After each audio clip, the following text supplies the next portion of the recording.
प्रणाम। राधे राधे। नारायण नारायण।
प्रारंभ करते हैं। कृष्णाय वासुदेवाय हरये परमात्मने प्रणत क्लेशनाशाय गोविंदाय नमो नमः। गोविंदाय नमो नमः। गुरुर्ब्रह्मा गुरुर्विष्णु गुरुर्देवो महेश्वरः गुरु साक्षात् परब्रह्म तस्मै श्री गुरुवे नमः। तस्मै श्री गुरुवे नमः।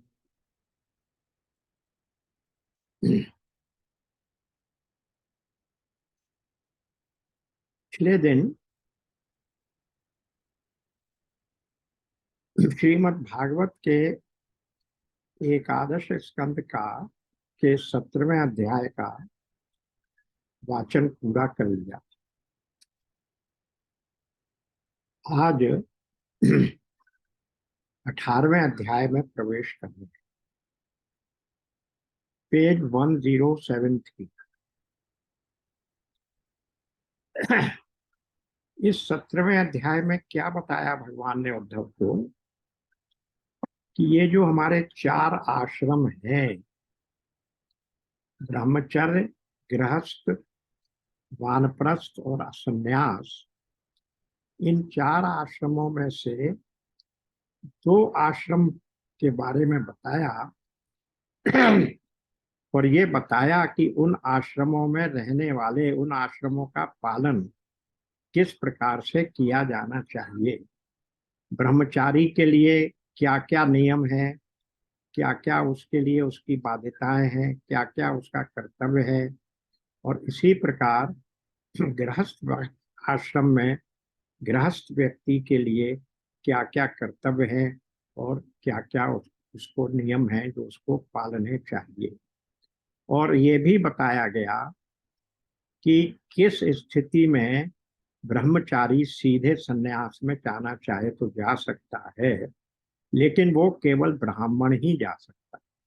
अदरवाइज ये बताया गया कि क्रम से ही बाकी क्षत्रिय और वैश्यों को संन्यास में जाने के लिए क्रमशः तीनों ही आश्रमों में जाकर जाना पड़ेगा।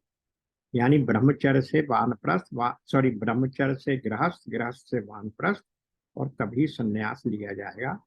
ये इस प्रकार से बताया गया। अब 2 आश्रम हो गए, अब वानप्रस्थ आश्रम के बारे में बता रहे हैं। वानप्रस्थ आश्रम क्या है?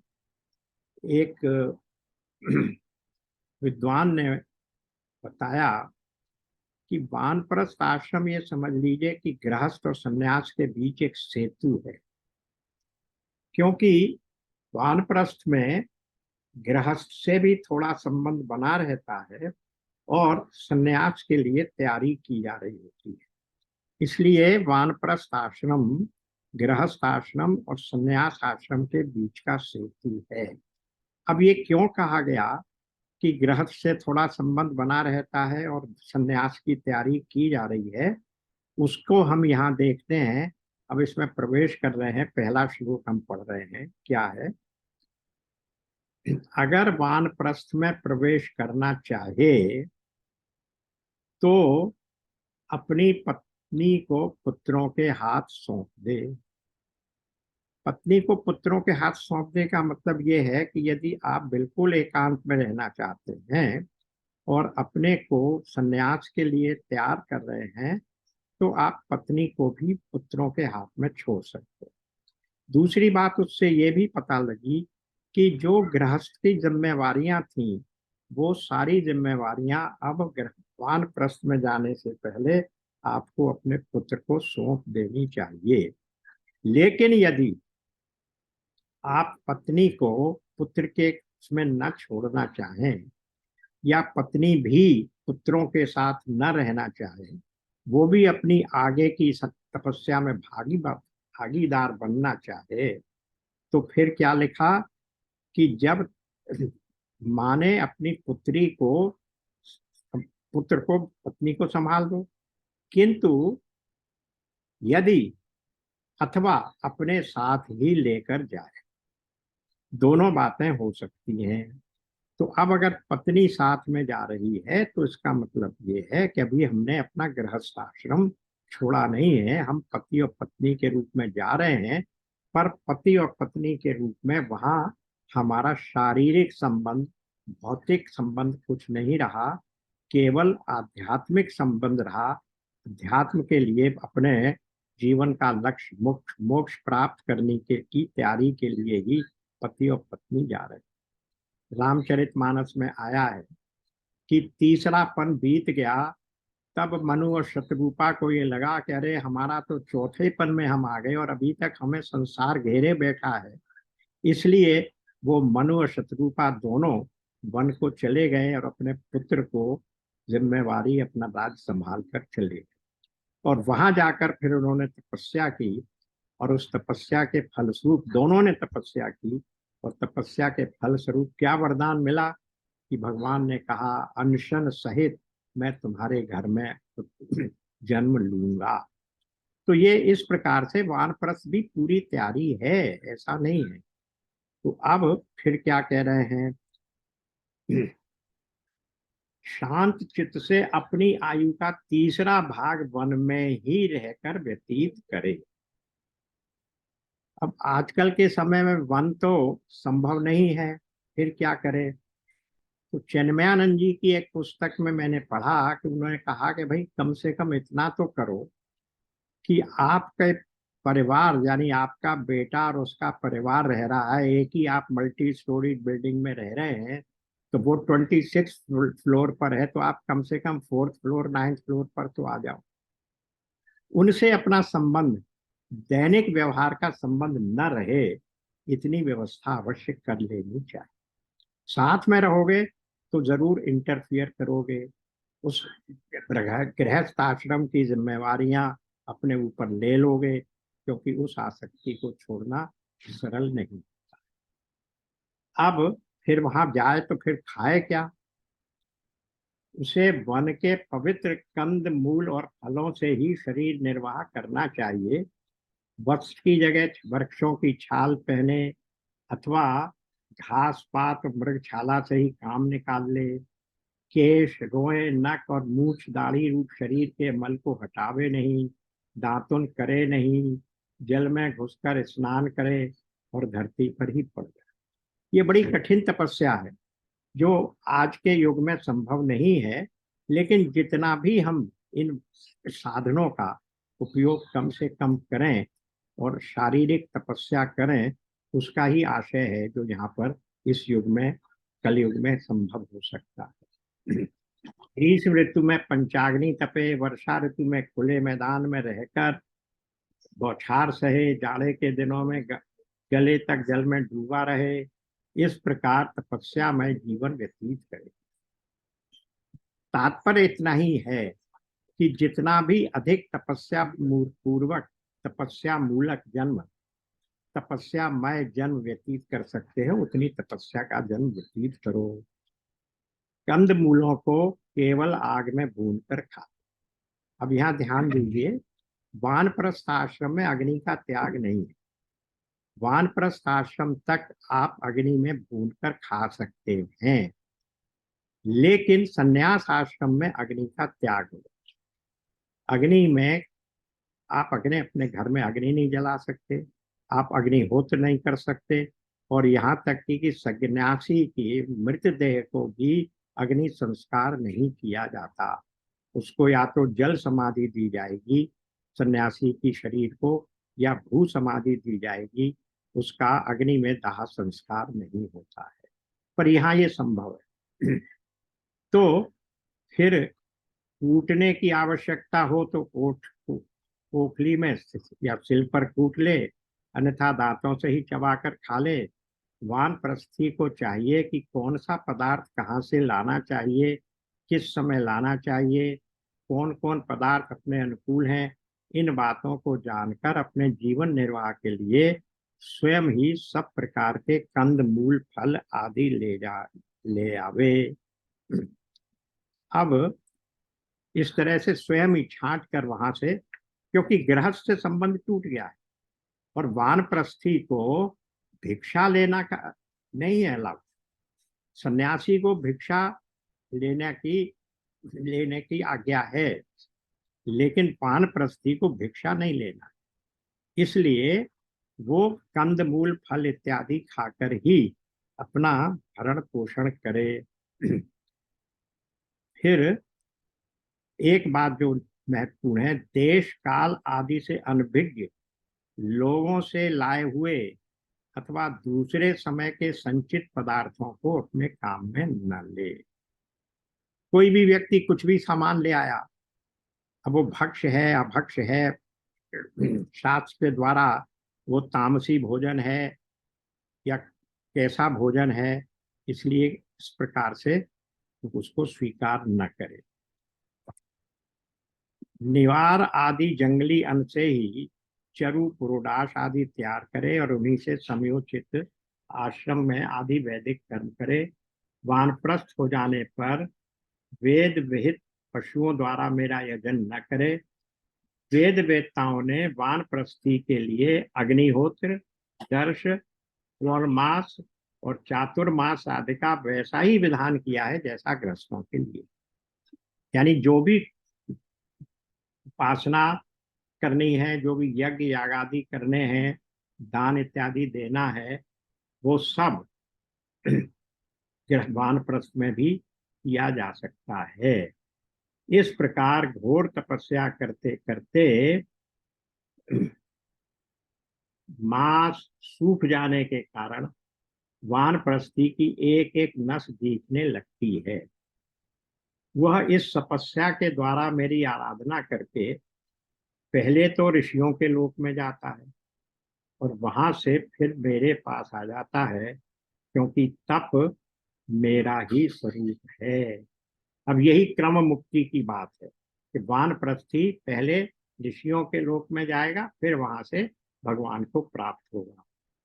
प्रिय उद्धव, जो पुरुष बड़े कष्ट से किए हुए और मोक्ष देने वाले इस महान तपस्या को स्वर्ग, ब्रह्मलोक आदि छोटे मोटे फलों की प्राप्ति के लिए करता है, उससे बढ़कर मूर्ख और कौन है। तो ये तपस्या किस लिए की जा रही है?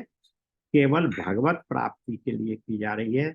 स्वर्ग या ब्रह्मलोक को प्राप्ति के लिए नहीं की जा रही है। स्वर्गलोक के बारे में तो हम लोग बार बार उसको कहते हैं, गीता के 5वें अध्याय में आया कि क्षीणे पुण्य मर्त्युलोक विशंति, लेकिन ब्रह्मलोक तक भी यही हालत है। 8वें अध्याय का 16वां श्लोक ये कहता है, आ ब्रह्म भवनान लोका पुनरावर्तिनो अर्जुन। हे अर्जुन, ब्रह्मलोक का भी ब्रह्मलोक भी पुनरावर्तिन है, और ब्रह्मलोक ही नहीं, ब्रह्मलोक तक, आ ब्रह्म भुवन लोका, स्वर्ग से लेके ब्रह्मलोक तक जितने भी लोक हैं बीच में, वो सारे लोकों का क्या है परिणाम? वे सब पुनरावर्तिन हैं, यानी फिर घूम फिर कर पृथ्वी पर ही आना पड़ता है।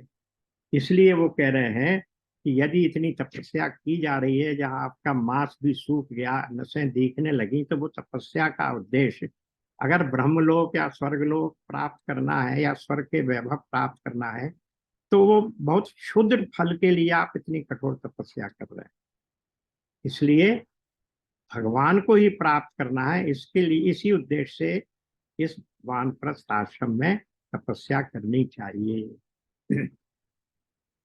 तपस्या का अनुष्ठान निष्काम भाव से ही करना चाहिए। प्यारे उद्धव, वानप्रस्थी जब अपने आश्रमोचित नियमों का पालन करने में असमर्थ हो जाए, यानी बुढ़ापे के कारण उसका शरीर कांपने लगे, तब यज्ञ अग्नि के द्वारा यज्ञ अग्नियों को भावना के द्वारा अपने अंतःकरण में आरोपित कर ले, यानी ऐसा विश्वास कर ले कि ये सारी अग्नियां मेरे हृदय में जल रही हैं और उसके और मुझ में लगकर अग्नि में प्रवेश कर जाए। ये विधान केवल उनके लिए है जो विरक्त नहीं है।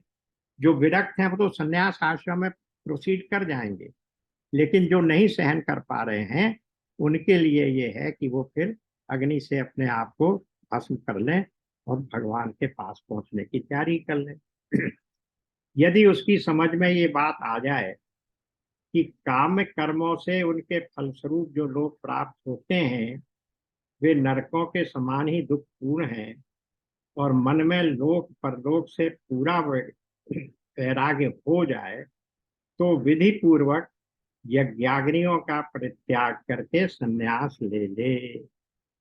तो क्या कंडीशन आई संन्यास लेने के लिए? कि लोक परलोक से पूरा वैराग्य हो जाए, और ये बात समझ में आ जाए कि जितने भी कामना से युक्त, कामना की पूर्ति के लिए जितने भी कर्म किए जा रहे हैं, वे सब हमें नरक लोक में ले जाएंगे। तो फिर ऐसा व्यक्ति निष्काम भाव से परलोक परलोक दोनों से वैराग्य लेकर संन्यास आश्रम में प्रवेश कर जाए। जो वानप्रस्थी सन्यासी होना चाहे, वो पहले वेद विधि के अनुसार 8 प्रकार के साथ प्रजापति यज्ञ से मेरा यजन करे। इसके बाद अपना सर्वस्व तुझको दे दे, यज्ञाग्नियों को अपने प्राणों में लीन कर ले, और फिर किसी भी स्थान, वस्तु और व्यक्तियों की अपेक्षा न लगकर स्वच्छंद विचरण करे। अब देखिए, इसमें 8 प्रकार के श्राद्ध में जो मुख्य श्राद्ध है वो ये है कि संन्यास में प्रवेश करने से पहले अपना श्राद्ध भी खुद व्यक्ति कर लेता। यानी मेरी जो है भौतिक मृत्यु हो गई, अब मेरा इस भौतिक जगत से, लौकिक संसार से कोई संबंध नहीं रहा। इस प्रकार का एक श्राद्ध उसे करना पड़ता है। और इसीलिए आपने देखा होगा कि जितने भी लोग, जिन जिन महापुरुषों का, सन्यासियों का हम नाम लेते हैं, उनके सबके जो पूर्व जन्म के नाम है, पूर्व जन्म के नहीं, सन्यास आश्रम से पहले के नाम है, वो सब बदल दिए जाते हैं। उनको भी किसी न किसी दूसरे नाम से ही उनका नामकरण किया जाता है। और उस नामकरण में भी ये विशेषता होती है कि जिस गुरु से आप सन्यास की दीक्षा ले रहे हैं, उस गुरु की कौन सी परंपरा है, उसका कौन सा गोत्र है, वही गोत्र और वही परंपरा आपको मिलती है। जैसे आपने अगर सरस्वती गोत्र के सन्यासी से दीक्षा ली तो आपके नाम के आगे सरस्वती लग जाएगा। गिरी से दीक्षा ली तो गिरी लग जाएगा। इसी प्रकार से जिससे भी आप दीक्षा लेते हैं, उसी के नाम का गोत्र आपको प्राप्त हो जाता है। अब उद्धव जी जब ब्राह्मण संन्यास लेने लगता है, तब देवता लोग स्त्री, पुत्र आदि सगे संबंधियों का रूप धारण करके उनके संन्यास ग्रहण में विघ्न डालते हैं। संन्यास लेने के समय पुत्र और पत्नी इत्यादि सगे संबंधी उसको रोकते हैं कि अरे आप क्यों संन्यास ले रहे हैं। तो पुत्र आदि सगे संबंधियों का रूप धारण करके देवता लोग विघ्न डालते हैं। क्यों डालते हैं? वे सोचते हैं कि अरे ये तो हम लोगों की अवहेलना करके हम लोगों को लांघ कर परमात्मा को प्राप्त होने जा रहा है। क्यों? क्योंकि देवताओं का जो जीवन है वो भोगशाली है। भोग और ऐश्वर्य का जीवन है देवताओं में, और इसने तो भोग और ऐश्वर्य को त्याग दिया। केवल सब कुछ त्याग कर संसार से विरक्त होकर, अपने सगे संबंधियों से अलग होकर अब ये सिर्फ भगवान की प्राप्ति के लिए संन्यास में आ गया, तो इसको तो हमसे भी बहुत पहले भगवत प्राप्ति हो जाएगी। इसलिए वे देवता लोग उसमें विघ्न डालते हैं। यदि सन्यासी वस्त्र धारण करे तो केवल लंगोटी लगा ले और अधिक से अधिक उसके ऊपर एक छोटा सा टुकड़ा लपेट ले जिससे लंगोटी ढक जाए, तथा आश्रमोचित दंड और कमंडल के अतिरिक्त और कोई भी वस्तु अपने पास न रखे। अब ये दंड और कमंडल एक सन्यासी का प्रतीक चिन्ह है। जो सन्यासी हैं, इसीलिए सन्यासियों को दंडी स्वामी कहा जाता है। जो इस प्रकार के सन्यासी हैं उनको दंडी स्वामी कहा जाता है। तो वो क्या करें कि दंड और कमंडल के अतिरिक्त और कोई भी दूसरी वस्तु न लें।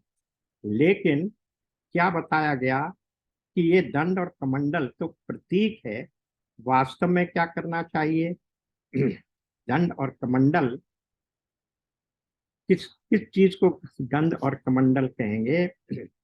दंड और कमंडल का अर्थ होता है कि वो व्यक्ति केवल अपने सन्यास को, अपने उसको देखिए, दंड और कमंडल, दंड और कमंडल मात्र धारण करने से कोई साधु नहीं हो जाता। जिसका अपने मन, वाणी और शरीर पर काबू नहीं है, वो साधु काहे का। अतः हे प्यारे उद्धव, सन्यासी को चाहिए कि वो वाणी दंड मौन, वाणी को मौन, वाणी के दंड के रूप में मौन ग्रहण कर ले, देह के रूप में दंड, देह को भी दंड बना ले, काम्य कर्मों का त्याग कर दे, और मन को भी दंड बना ले, मन को दंड बनाकर प्राणायाम, यानी ये 3 दंड अपने जीवन में धारण करे। ये बात भगवान ने यहाँ उसके लिए कही मन के लिए प्राणायाम दंड है, शरीर के लिए निश्चेष्ट स्थिति और वाणी के लिए मौन। ये जिसके पास ये तीनों दंड नहीं है वह केवल शरीर पर बांस के दंड धारण करने से दंडी स्वामी नहीं हो जाता। सन्यासी को चाहिए कि जाति च्युत और गोघाती आदि पतितों को छोड़कर चारों वर्णों की भिक्षा ले। चारों वर्णों से ले सकता है लेकिन अंत्यज से नहीं ले सकता, जैसा हमने पहले वहां भी देखा था ब्रह्मचारी के लिए भी। और केवल अनिश्चित 7 घरों से जितना मिल जाए उतने से ही संतोष कर ले। सन्यासी का बहुत ही कठोर धर्म है, अधिक से अधिक 7 घरों में आप आवाज लगा सकते हैं। और किन्हीं किन्हीं शास्त्रों में यह भी लिखा है कि एक घर में ज्यादा देर प्रतीक्षा नहीं करनी है। इतनी कितना करनी है उतने जिस पर अनिश्चित 7 घरों से, और एक निश्चित घर में ये अरे भाई यहाँ बहुत अच्छा भोजन मिल जाता है हम नित्य यहीं जाएंगे, ऐसा भी नहीं है। अनिश्चित घरों पर, अधिक से अधिक 7 घरों पर, और प्रत्येक घर में अधिक देर प्रतीक्षा नहीं करनी है। जितनी देर में वो 3 बार गायत्री मंत्र का पाठ कर सके उतनी ही देर प्रतीक्षा करके उसे दूसरे घर में चले जाना चाहिए। इस प्रकार भिक्षा लेकर, और जो मिल जाए उतने से ही संतोष कर ले। इस प्रकार भिक्षा लेकर बस्ती के बाहर जलाशय में जाकर हाथ पैर धोकर जल के द्वारा भिक्षा को पवित्र कर ले। फिर शास्त्रोक्त पद्धति से जिन्हें भिक्षा का भाग देना चाहिए उन्हें देकर जो कुछ बचे उसे मौन होकर खा ले, दूसरे समय के लिए बचाकर न रखे।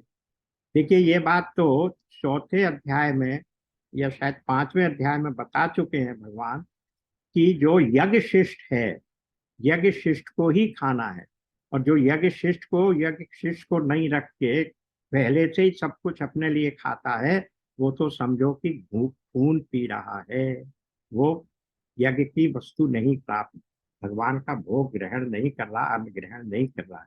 तो ये नियम सन्यासी के लिए भी जिन जिन को देना है शास्त्र के अनुसार, जैसे छोटे छोटे पक्षियों को, पशुओं को, कुत्ते को इत्यादि को, उनके लिए भी उस भिक्षा में से भाग देना चाहिए। और अधिक मांग कर न लाए, ना बचा कर रखे ना अधिक ही मांग कर लाए। सन्यासी को पृथ्वी पर अकेले ही विचरना चाहिए, उसकी कहीं भी आसक्ति न हो, सब इंद्रियां अपने वश में हो, वो अपने आप में ही मस्त रहे, आत्म प्रेम में ही तन्मय रहे, प्रतिकूल से प्रतिकूल परिस्थितियों में भी धैर्य रखे और सर्वत्र समान रूप से स्थित परमात्मा का अनुभव करता रहे। मुख्य बात यही है कि हर जगह भगवान का ही अनुभव, कि ये सब जगह भगवान ही व्याप्त हैं, समान रूप से स्थित परमात्मा का अनुभव करता रहे। शिव जी ने रामचरितमानस में कहा, हरि व्यापक सर्वत्र समाना, प्रेम ते प्रकट होए मैं जाना। तो सर्वत्र व्याप्त है और समान रूप से व्याप्त है। ऐसा नहीं है कि एक वर्ण एक आश्रम के व्यक्ति में भगवान ज्यादा है, ब्राह्मण के हृदय में भगवान ज्यादा स्थित है और शूद्र के हृदय में भगवान कम स्थित। गीता में भी जहां कहीं भगवान ने आया ये नहीं कहा कि किसी विशेष व्यक्ति के हृदय में मैं स्थित हूँ। ईश्वर सर्वभूता नाम हृदय से अर्जुन स्थिति, सब भूतों के हृदय में है। वहां तो सब भूतों में तो दूसरे प्राणी भी आ गए जो मनुष्य नहीं है, दूसरी योनियां भी आ गई, उनमें भी भगवान है क्योंकि सब व्यापक है। तो इसलिए उनका हमेशा इस बात का सदा ध्यान रहना चाहिए। सन्यासी को निर्जय और निर्भय एकांत स्थान में रहना चाहिए। आगे हम देखेंगे, बल्कि हम गीता तो पढ़ ही चुके हैं। गीता के 13वें अध्याय में क्या कहा गया, विविक्त सेवी लघुवासी, एकांत में रहना चाहिए, कम खाने वाला होना चाहिए व्यक्ति को जो ज्ञान प्राप्त की चेष्टा में लगा हुआ है, और इसके अलावा अरतिजन सेवी, जो भीड़ भाड़ के स्थानों से अलग रहना चाहिए। तो जो सन्यास में आ गया उसे भीड़ भाड़ से क्या लेना, इसलिए वो कह रहे हैं कि एकांत स्थान में रहना चाहिए, निर्जन स्थान में अरतिजन और संध्या, निर्जन और निर्भय होकर एकांत स्थान में रहना चाहिए। उसका हृदय निरंतर मेरी भावना से शुद्ध बना रहे, वो अपने आप को मुझसे अभिन्न और अद्वितीय अखंड के रूप में चिंतन करे। ब्रह्म आत्म ऐक्य बोध सदा ही उसके मन में रहना चाहिए। मैं और ब्रह्म अभिन्न है, मैं ही ब्रह्म, मैं और ब्रह्म अभिन्न है, ये गलत हो जाएगा। इसका मतलब मैं अलग हूं, ब्रह्म अलग है, मैं ही ब्रह्म हूं, ये भाव उसके मन में सदा ही रहना चाहिए। वह अपनी ज्ञान निष्ठा से चित्त के बंधन और मोक्ष पर विचार करे तथा निश्चय करे कि इंद्रियों का विषयों के लिए विक्षिप्त होना, चंचल होना बंधन है और उनको संयम में रखना ही मोक्ष है। सारा बंधन इसी बात का तो है।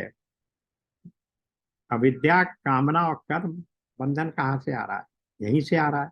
अविद्या के कारण हम इस संसार में वस्तुओं में, व्यक्तियों में, परिस्थितियों में सत्यता का अनुभव करते हैं और उनके उसी से अपने लिए इनसे हमें सुख प्राप्त होगा, इस बात की आशा रखते हैं। इसलिए फिर हम उन कामना की हुई वस्तुओं की प्राप्ति के लिए कर्म करते हैं।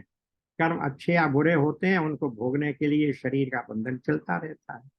तो इसीलिए वो कह रहे हैं कि इंद्रियों को विषयों के लिए विक्षिप्त होना, चंचल होना ही बंधन है और उनको संयम में रखना ही मोक्ष है। इसलिए सन्यासी को चाहिए कि मन एवं पांचों इंद्रियों को जीत ले, भोगों की शुद्धता समझकर उनकी ओर से सर्वथा मुंह मोड़ ले और अपने आप में ही परम आनंद का अनुभव करे। ये सब बातें गीता में आ चुकी।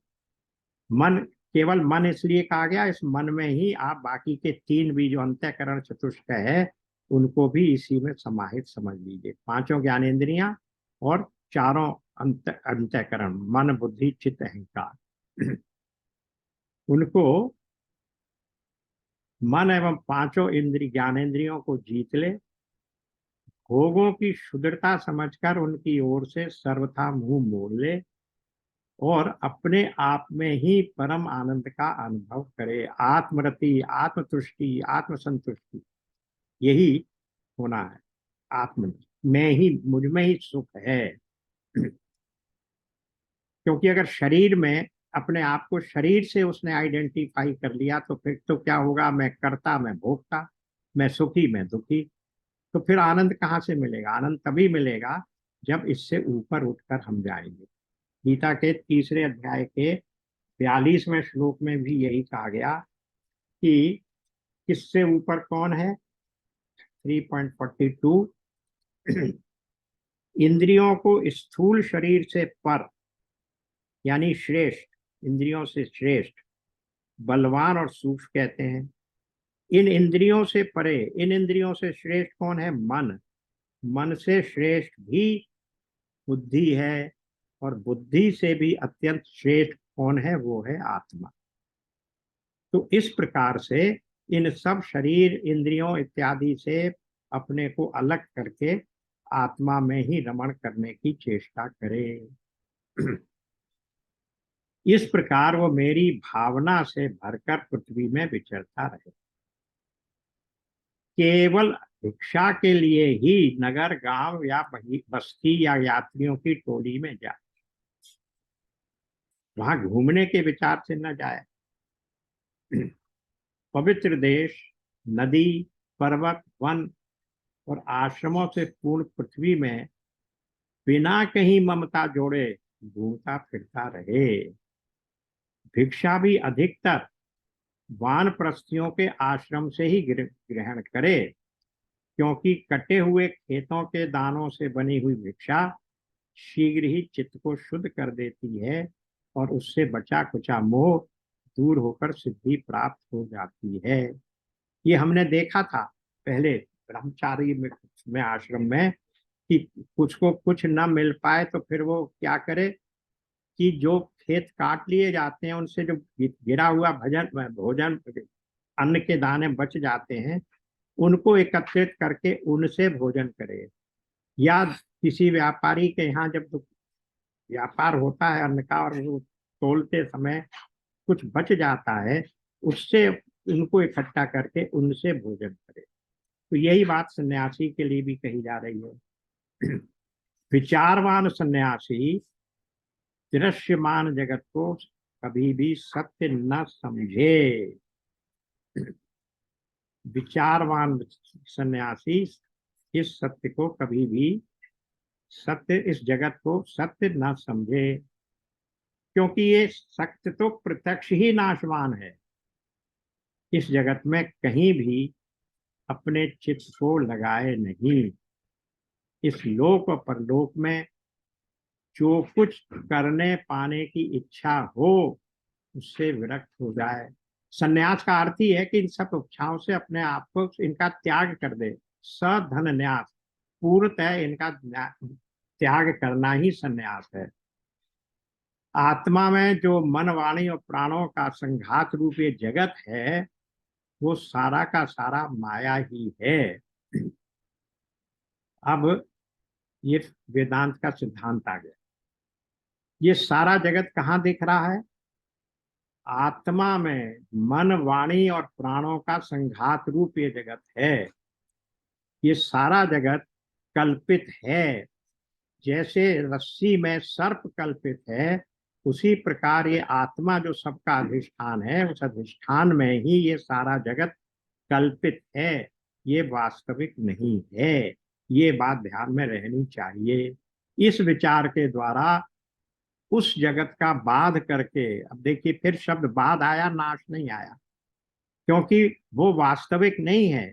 नाश उसका करेंगे जिसकी फिजिकल एग्जिस्टेंस है, लेकिन जो केवल काल्पनिक है उसका नाश कहाँ होगा। इसलिए उसका उस काल्पनिक जगत का बाध कर दे, क्योंकि ये सारा का सारा माया ही है।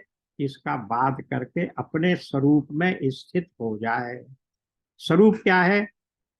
मैं ही ब्रह्म हूं। यहाँ रूप की बात नहीं, स्वरूप। मेरा स्वरूप क्या है? मैं तो शुद्ध बुद्ध मुक्त आत्मा हूं। मैं ही स्वरूप, मैं ही ब्रह्म हूं। तो ये जो मेरा स्वरूप है उस स्वरूप में स्थित हो जाए और फिर कभी उसका स्मरण भी न करे। शरीर के से अलग होने के बाद, संसार से अपना सारा संबंध त्यागने के बाद फिर कभी उसका स्मरण भी न करे। ज्ञाननिष्ठ, विरक्त, मुमुक्षु और मोक्ष की भी इच्छा न करने वाला मेरा भक्त आश्रमों की मर्यादा में बद्ध नहीं। अब यहाँ एक दूसरी बात है, वो दूसरी बात महत्वपूर्ण है। वो कह रहे हैं कि ये जो आश्रमों की मर्यादा है ये उन लोगों के लिए नहीं है जो केवल मोक्ष की ही कामना करते हैं। मेरा भक्त आश्रमों की उसमें से बद्ध नहीं है, लेकिन उसकी विशेषता क्या होनी चाहिए? ज्ञाननिष्ठ, विरक्त और मुमुक्षु। अब ध्यान दीजिए, शायद कभी पहले भी आ चुका है रेफरेंस। शंकराचार्य जी ने कहा कि जीवन में, मनुष्य जीवन में तीन चीजें बड़ी कठिनाई से उपलब्ध होती हैं। क्या चीजें? मनुष्यत्वम, मुमुक्षुत्वम और महापुरुष संश्रयत्वम। सबसे पहले ये दो हाथ दो पैर वाले जीव को मनुष्य नहीं कह रहे हैं। वो मनुष्य वो है जिसमें मानव जीवन के लक्ष्य की प्राप्ति की कामना है, जो ज्ञानी है, जो द्विज है, जो शास्त्रों का अध्ययन करने के लिए तत्पर है। तो मनुष्यत्वम, पहले तो मनुष्यत्वम आए। रामचरितमानस में हम लंका कांड में पहुंच रहे हैं, पहुंचेंगे तब वहां यह आएगा। रावण के वध के बाद, सारे राक्षसों का वध होने के बाद, देवताओं के द्वारा स्तुति किए जाने के बाद भगवान शिव आते हैं और क्या कहते हैं कि भगवान मेरी रक्षा करो। अब भगवान आश्चर्य में, किससे रक्षा करें, अब तो रावण मर गया। कि रावण मर गया, अभी रावणत नहीं मरा है। तो ये रावणत जिंदा रहता है। इसलिए मनुष्य, इसी प्रकार से हमें उस रावणत को मारकर मनुष्यत्व को जिंदा करना है। और ये बात है, ये मनुष्यत्व बड़ी कठिनाई से उपलब्ध होता है। उसके बाद मुमुक्षुत्व, कि हमें फिर इस जीवन में क्या प्राप्त करना है, मोक्ष की प्राप्ति करनी है। अब ये दोनों चीजें, मनुष्यत्वम और मुमुक्षुत्वम, प्राप्त कहाँ से होगा? तो उसके लिए तीसरे स्टेज पर क्या कहा, महापुरुष संश्रयणम, किसी महापुरुष का आश्रय मिल जाए, किसी ब्रह्मनिष्ठ, किसी श्रोत्रिय ब्रह्मनिष्ठ गुरु का आश्रय मिल जाए, तभी ये दोनों चीजें आप में स्थापित हो पाएंगी। इसलिए वो कह रहे हैं कि जो व्यक्ति इस तरह से बढ़ना चाह रहा है, मुमुक्षा प्राप्त करना चाह रहा है, उसके लिए फिर किसी भी प्रकार के, किसी भी आश्रम का कोई भी वो मर्यादा नहीं है। वो फिर सीधे सीधे मोक्ष के लिए कामना कर सकता है और मोक्ष को प्राप्त कर सकता है। मोक्ष समझ लीजिए क्या है। मोक्ष कोई ऐसी वस्तु नहीं है जो बाजार में बिकती है। ज्ञान कांड में, वेदांत में, मोक्ष का अर्थ केवल इतना है कि मैं शरीर हूं, इस ज्ञान से मुक्ति पाकर मैं ब्रह्म ही हूं, मैं ही ब्रह्म हूं, ये ज्ञान प्राप्त करना, ब्रह्म आत्म एक को प्राप्त करना, अहम ब्रह्मास्मि का ध्यान हो जाना, यही मोक्ष है। और भक्ति मार्ग में क्या मोक्ष है? भगवान के प्रति सायुज्य हो जाना, मैं भगवान को प्राप्त कर लूं, मैं भगवान में मर्ज हो जाऊं, ये मोक्ष। किसी भी रूप में चलिए, भगवान अपने इस शरीर की सत्ता को समाप्त करके भगवत सत्ता में प्रवेश करना है। तो ये इसके लिए फिर किसी संन्यास या ब्रह्मचर्य या वानप्रस्थ, किसी भी आश्रम की मर्यादा की आवश्यकता नहीं है। वो सब फिर क्या करे, वेद शास्त्र विधि निषेधों से परे होकर स्वच्छंद विचरे। अब वो बुद्धिमान होकर भी बालकों के समान खेले, क्योंकि बालकों के समान खेलने का मतलब यह है कि उसकी बुद्धि बिल्कुल निर्मल, ऋजु होनी चाहिए, जिसमें किसी भी प्रकार का अपनापन का भाव न हो, मैं और मेरे का भाव न हो। किसी को गीता के 12वें अध्याय में भगवान ने क्या कहा, निर्मम, निरहंकार निर्मम, किसी के प्रति कोई ममता नहीं। ममता का अर्थ इतना ही कि ये मैं हूं और ये मेरा है। तो इसलिए वो कह रहे हैं कि बालक के समान बुद्धि मत रख के, जिसमें बिल्कुल निर्मलता है, कोई भेदभाव नहीं है, कोई मन में बात कुछ और वाणी में बात कुछ, ऐसा कुछ नहीं है। इसको बालक की तरह अपना ज्ञान रखे। अब बात फिर, बालक की तरह रहे, बालकों के समान खेले, निपुण होकर भी जड़वत रहे, विद्वान होकर भी पागल की तरह बातचीत करे, और समस्त वेद विधियों का जानकार होकर भी पशु वृत्ति से, यानी आचारवान होकर काम करे, अनियत आचारवान होकर रहे। यानी जैसे कुछ बिना सोचे पशु कुछ भी कर लेता है, इसी प्रकार केवल जड़वत रहकर सब प्रकार से वेदों का ध्यान कर जानते हुए भी आचरण ऐसा करे कि मुझे कुछ नहीं आता। क्यों ऐसा क्यों? अगर आप अपनी विद्वता स्पष्ट करेंगे तो लोग आपके पास आने लगेंगे। अपनी किसी सिद्धि का प्रकाश करेंगे तो फिर तो संसार छोड़ेगा ही नहीं। तो इसीलिए सिद्ध लोग, महात्मा लोग, ज्ञानी लोग जगत को छोड़कर अज्ञात स्थान में चले जाते। यही बात वो यहाँ कह रहे हैं कि विद्वान होकर भी पागल की तरह बातचीत करे। देखिए, जड़ भरत की कथा आती है श्रीमद् भागवत में। वो पागल नहीं थे, लेकिन वो बिल्कुल इस तरह से व्यवहार करते थे कि कि जैसे मैं तो बिल्कुल जड़ भरत हूँ, जड़ हूँ, मुझे कुछ आता जाता नहीं है। उनके पिता ने कहा कुछ मत कर, तू कम से कम गायत्री मंत्र ही याद कर ले। तो उन्होंने गायत्री मंत्र भी याद नहीं किया। ये तीसरे जन्म की कथा है। पहले जन्म में वो राजा थे, राजा भरत थे, उन्हीं के नाम पर हमारे देश का नाम भारतवर्ष पड़ा है। वही राजा दूसरे जन्म में एक मृग के साथ आसक्ति होने पर उन्हें मृग का शरीर प्राप्त हुआ। फिर तीसरे जन्म में जब उन्हें फिर मनुष्य का शरीर प्राप्त हुआ, तब वो समझ गए कि किसी भी प्रकार की कोई आसक्ति, कोई बुद्धिमत्ता, किसी भी कुछ भी करना आवश्यक नहीं है। केवल अपने मन में, अपनी आत्मा में विचरण करो और आत्म संतुष्टि प्राप्त करो और पागल की तरह रहो। इसलिए उनको पिता के रहते हुए उन्हें कुछ नहीं मिला, और उनके बाद उनके भाइयों की पत्नियों ने तो उन्हें घर से बाहर कर दिया, पर उनके मन में कुछ नहीं था। तो ये जड़ की तरह रहना, जड़ भरत का उदाहरण इसीलिए दिया गया। अब चाहिए क्या? वेदों के कर्मकांड भाग की व्याख्या में न लगे। अरे जब ऊपर ही कह दिया कि वेदों का जानकार होकर भी कुछ न करे, तो फिर भी स्पष्ट कर रहे हैं भगवान कि वेदों के कर्मकांड भाग की व्याख्या में लगे न लगे, पाखंड न करे, तर्क वितर्क से बचे, और जहां कोरा वाद विवाद हो रहा हो वहां कोई पक्ष न दे।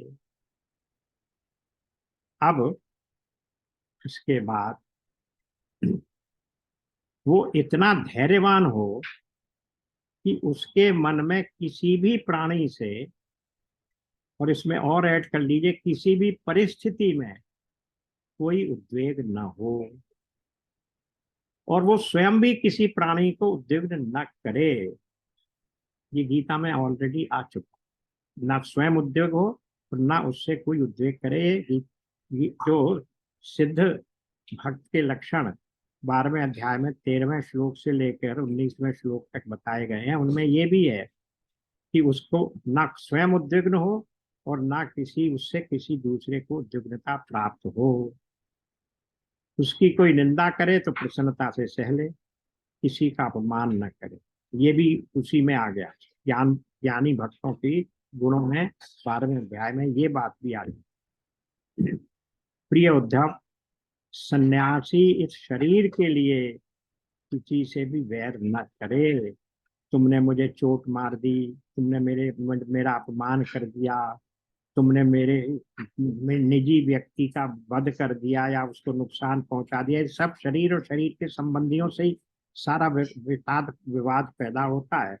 इसलिए वो कह रहे हैं कि ऐसा होने पर भी किसी से वैर न करे।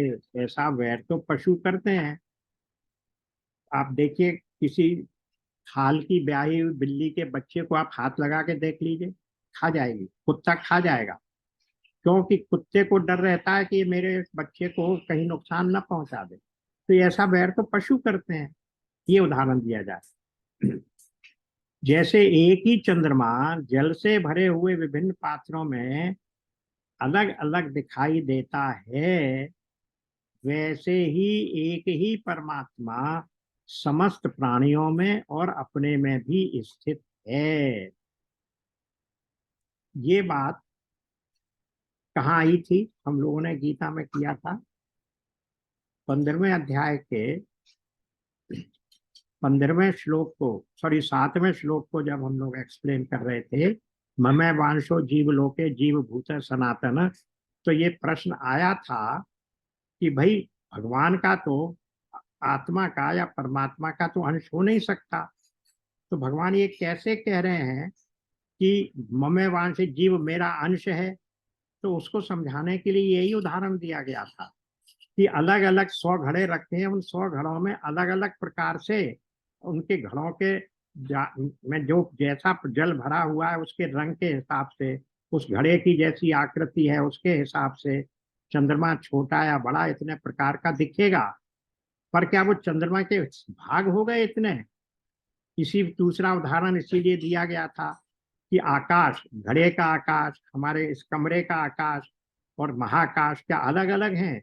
वो सब औपाधिक हैं।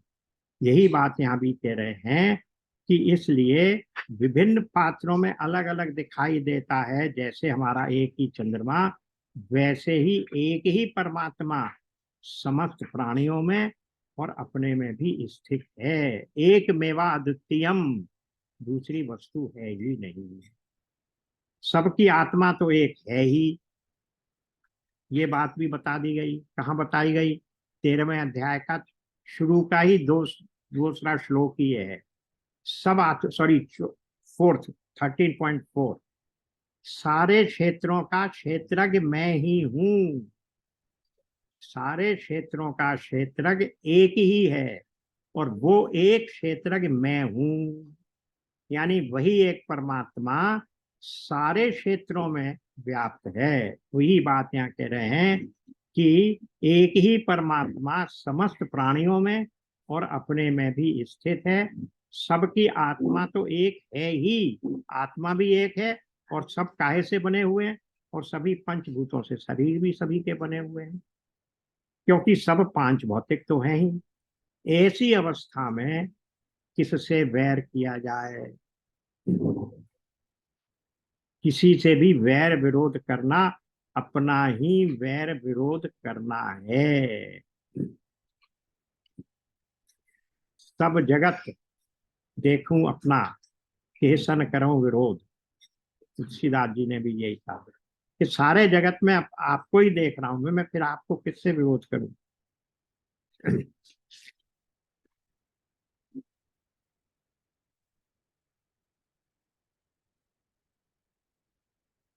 प्रिय उद्धव,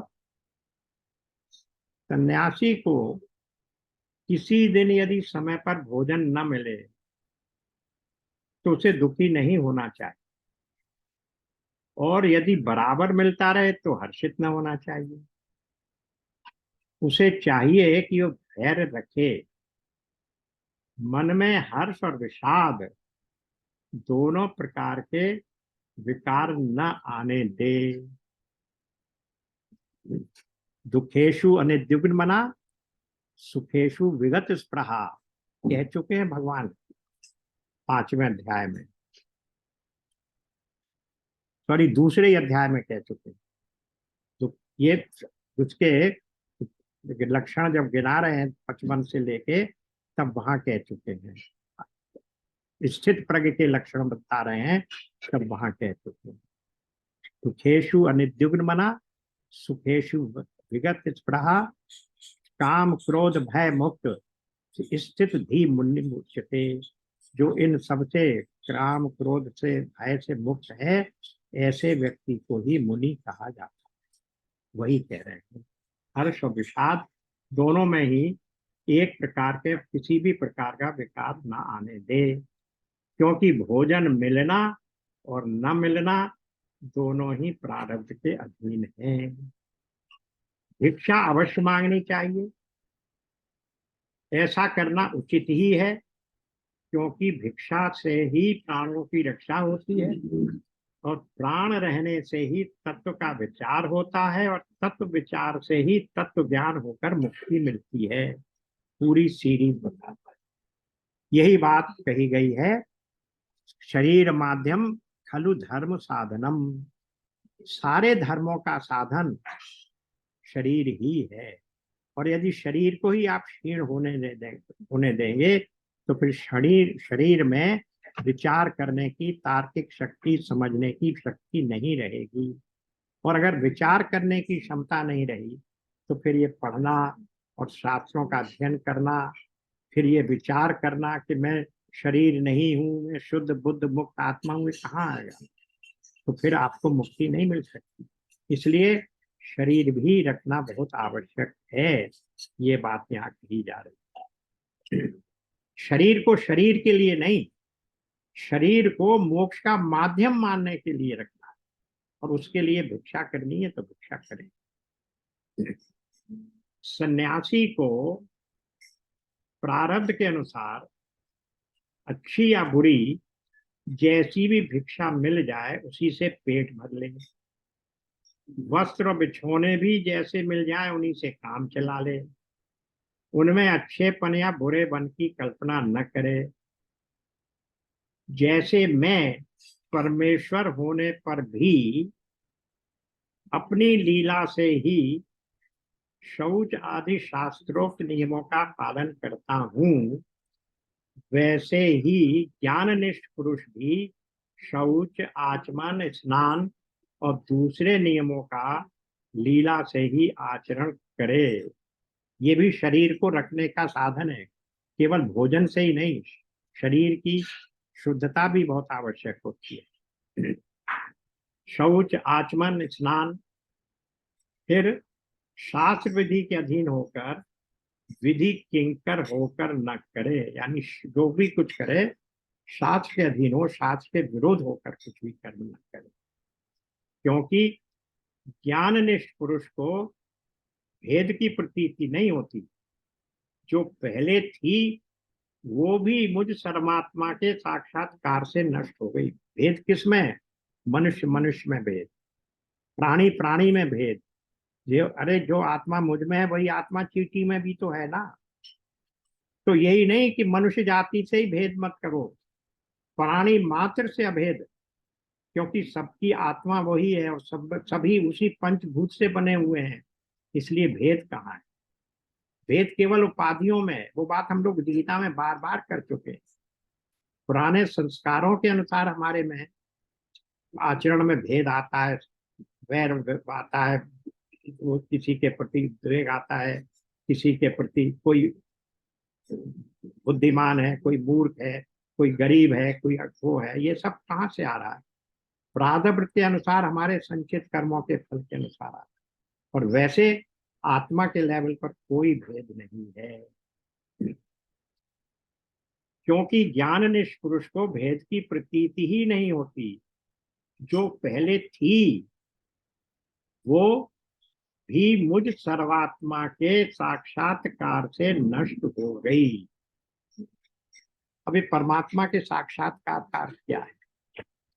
गीता में भी एक जगह आया कि शायद 7वें 7वें श्लोक में आया, I let you know tomorrow. तो उसमें भी ये कहा गया कि परमात्मा के साक्षात्कार हो जाने के बाद फिर उस व्यक्ति में किसी भी प्रकार का भेदभाव या उद्विग्नता या द्वेष नहीं रह जाता। तो परमात्मा का साक्षात्कार क्या है? परमात्मा के साक्षात्कार का मतलब इतना ही है कि आपने अपने आप का जो आइडेंटिफाई शरीर से कर रखा था उसको छोड़कर आपने अपने आप को अब ब्रह्म से आइडेंटिफाई कर लिया। यही परमात्मा का साक्षात्कार है। ब्रह्म आत्म ऐक्य बोध ही परमात्मा का साक्षात्कार है। और ऐसा होते ही क्या होगा? आप मोक्ष को ही प्राप्त हो गए। क्यों? कैसे प्राप्त हो गए? जानत तुम्हें तुम्हें ही वह जाई, ब्रह्मविद ब्रह्मैव भवति। तो जब मैंने ये समझ लिया कि मैं ब्रह्म हूं, तो फिर मैं ब्रह्म हो ही गया, मैं ब्रह्म था ही। तो ब्रह्म को जानते थे ही, अपने आप को ब्रह्म जानते ही तो मैं ब्रह्म था। इसलिए वो मेरा स्वरूप जो मुझे आवरण से ढका हुआ था, अज्ञान के कारण, अविद्या के कारण जो मैं अपने को ब्रह्म नहीं समझकर शरीर समझा हुआ था, उस अविद्या का मिटना ही मोक्ष है। यही वो कह रहे हैं कि मुझ सर्वात्मा के साक्षात्कार से, सर्वात्मा क्या है? वो ज्ञान कि मैं ब्रह्म ही हूं, यही ज्ञान परमात्मा का साक्षात्कार है। यदि कभी कभी मरण पर्यंत बाधित भेद की प्रतीति भी होती है, तब भी देहपात हो जाने पर वो मुझसे एक हो जाता है। जिस व्यक्ति को ऐसा ज्ञान प्राप्त हो गया कि मुझ में और ब्रह्म में कोई अंतर नहीं है, यानी मैं ही ब्रह्म हूं, फिर भी क्या कह रहे हैं? भेद की प्रतीति बाधित हो जाने पर भी, ये अंतर का बाध हो गया तब भी कभी कभी संसार में रहने के कारण वो मरण पर्यंत बाधित भेद की प्रतीति भी कभी कभी हो जाती। फिर भी कभी आ जाता है मन में, अरे मैं तो ये शुद्ध आत्मा हूँ, करता हूँ, भोगता हूँ, सुखी हूँ, दुखी हूँ। कभी सुख दुख प्राप्त होते हैं, प्रारब्धवश तो ऐसी बात आ जाती है। तो वो कह रहे हैं यदि उसे एक बार ज्ञान प्राप्त हो गया तो अविद्या के द्वारा, सॉरी, विद्या के द्वारा एक बार अविद्या का बाध हो जाने के बाद फिर अविद्या पुनः जीवित नहीं होती, फिर आप में अज्ञान नहीं आएगा। ये तो थोड़ी देर के लिए एक स्मरण मात्र है, इसीलिए देहपात हो जाने पर भी वो मुझसे एक हो ही जाता है। ये भक्ति मार्ग के हिसाब से कभी बात की जा रही है, लेकिन वो व्यक्ति तो गीता के अनुसार, जहां पर वेदांत का एक सिद्धांत है, वहां उसके अनुसार तो जीवन मुक्ति, वो व्यक्ति तो जीवन मुक्ति हो जाता है, जीवन में रहते रहते ही उसमें ब्रह्म आत्म ऐक्य बोध आ जाता है, फिर उसके लिए कोई कर्म करने योग्य नहीं रहता। सारा प्राप्तव्य उसे प्राप्त हो चुका, वो कृतकृत्य हो गया, उसके लिए फिर कोई बंधन नहीं है, वो तो जीवन में रहते ही मुक्त हो जाता। अब यहीं पर इसको विराम देते हैं, फिर नेक्स्ट एक पर 37 से चलेंगे। एक बात और यहाँ नेक्स्ट डेट पर हम लेंगे कि सन्यास कई प्रकार के बताए गए हैं, उन सन्यासों के बारे में भी बात करेंगे। और मुख्य रूप से हंस और परमहंस, एक प्रकार के सन्यासियों को हंस कहा जाता है, दूसरे प्रकार के सन्यासियों को परमहंस, यानी जो हंस से भी ऊपर है, उनको परमहंस कहा जाता है। जैसे स्वामी रामकृष्ण परमहंस, क्यों है वो परमहंस, दूसरे हंस क्यों हैं, तो इस सब पर भी थोड़ा सा चर्चा करेंगे और उसके बाद फिर इसको आगे बढ़ाएंगे। आज यही विराम देते हैं। ओम पूर्णमदः पूर्णमिदं पूर्णात् पूर्णमुदच्यते पूर्णस्य पूर्णमादाय पूर्णमेवावशिष्यते। ओम शांति शांति शांति। नारायण नारायण। नारायण नारायण। सबको नमस्कार।